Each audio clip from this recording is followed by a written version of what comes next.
These are my top 5 maintenance hacks to make your bike cooler, but also make some jobs a little bit easier. Many of the world's top racers use titanium bolts on their bike, but they're not cheap, up to a couple of pounds each. But they are 55% lighter than their steel equivalents, plus they look cool. What I did was buy myself a set to fit almost everywhere on my bike, go from shot bolts to disc bolts to just various random things like stem bolts. And I actually just kept the set. So when I come to sell the bike, I take them all back off, replace them with the old bolts, and then take them to my new bike, so I don't have to keep buying them every time.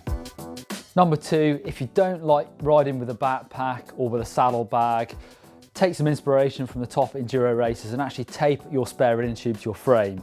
You might find a good spot to do it, or actually, like top cross-country racers, sometimes they'll tape it underneath their seat to try and tuck it in between the rails, and use electrical tape over the top of the saddle, and you won't even feel that electrical tape on top of the saddle. Number 3, try to neaten up your cable routing. If you've got more than one cable going from the same side of the bar in the same direction, you can either tie them together using a bit of electrical tape, or for the really pro version, use this heat shrink. It's not only will it make your bike look better, it's also going to stop them from rattling and making noise. Now, if you're struggling to get your tubeless tyre sat onto the rim, you're pumping like mad, but it's not going up, try removing the valve core, put your pump back on and pump like mad.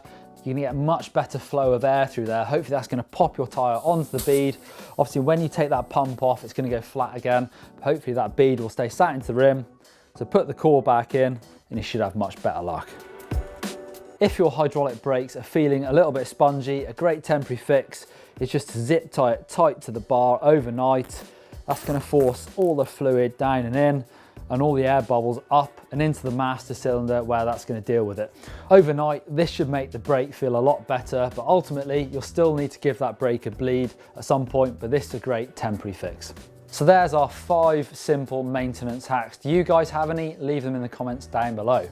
Click on the GMBN logo to subscribe, and if you want to see more videos, click down there for top 10 hacks to make you faster, and over here for top 10 pro bike hacks.